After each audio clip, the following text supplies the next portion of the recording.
Well, I'm here, so I might as well make a video. I wasn't going to bother, but this is the outskirts of Sudbury. That's probably on its way to Felixstowe, and this is Ingramswell Road.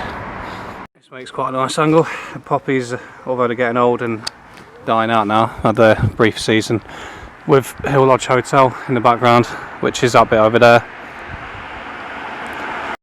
It's quite an interesting set of signs. It's almost like a ladder for Bellow View. It's obviously looking into the town centre. Got a nice St George's flag flying above the town hall, which is great to see. Not a gay pride one. Got the cow pub just here. Obviously the church from 101 Dalmatians, if anyone's seen that. Obviously just here. Yeah, the movie 101 Dalmatians and the book was centred around Sudbury. So, if you didn't know, it's actually called the Comfortable Cow, that pub. Look at this for a lovely traditional view.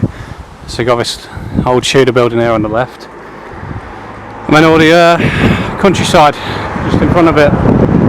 If I'm brutally honest, I'm not going to town on Sudbury today because I've already done about 2 or 3 videos on it. So just a few things here and there really.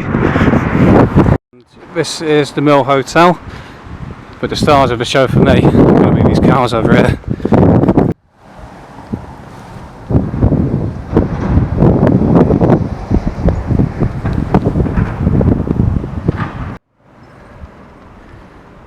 Thought I'd come up here to get the post box in there, and then look at that.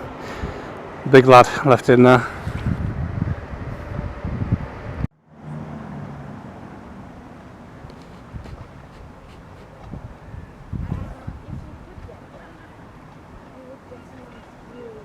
I'm just next to the Mill Hotel, and it's got these lovely willow trees, which gives an amazing view out of that hotel, would have thought. And also around the town you find these various sort of ornaments on top of these bollards, if I'm using the right words.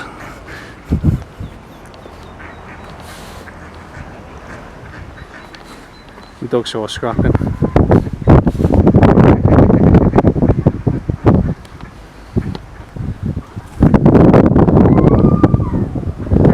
This is inside the hotel, but there's an old East Anglian custom was that by burying a live cat in a building under construction it would protect it from all harm by witches, warlocks and fire. The mummified cat buried below was found in the timber frame part of this building during its conversion in 1971. It was obviously a victim of this superstition when the building was originally constructed nearly 300 years ago.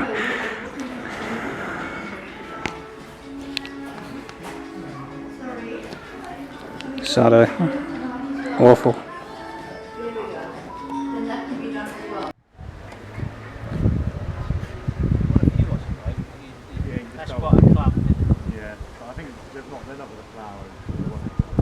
And just while I'm bored waiting for the right vehicle or someone to walk past along that bit, I just thought I'd show you this angle with a nice church spire.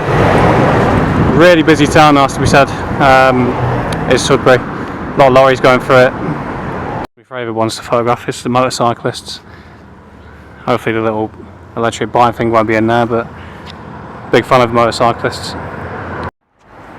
This is Sudbury Air Cadets, by what would have been the Suffolk Regiment's old headquarters. What's it, D Company? It reminds me a little bit of Widnes, actually, this does, because they've got a similar building to that. But yeah, what more can I say? Sudbury Air Cadets. Very posh, Chesterfield sofas. And Sudbury's favourite person is Mr Gainsborough. He has a museum after him. I believe he was an artist, if I remember correctly. Yeah, Thomas Gainsborough, artist, born and lived here.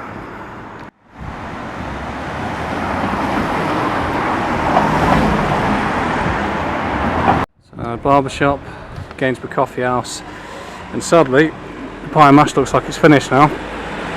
More of an Essex thing really, East London, but still.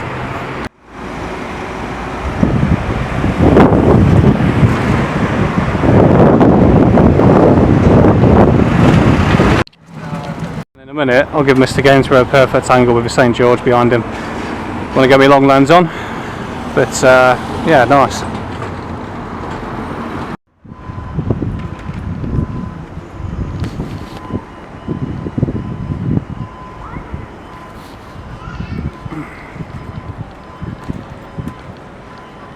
That's a good angle actually.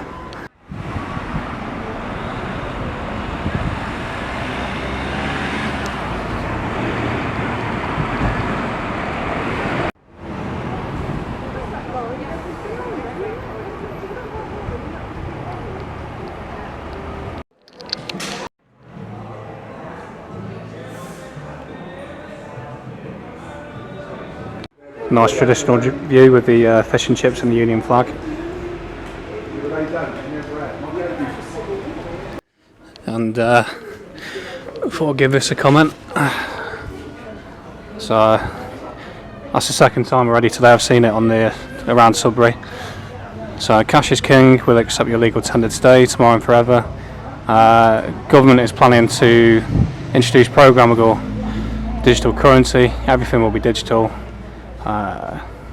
All money will be dependent on the internet, vulnerable to cyber attacks, power cuts, technical failure.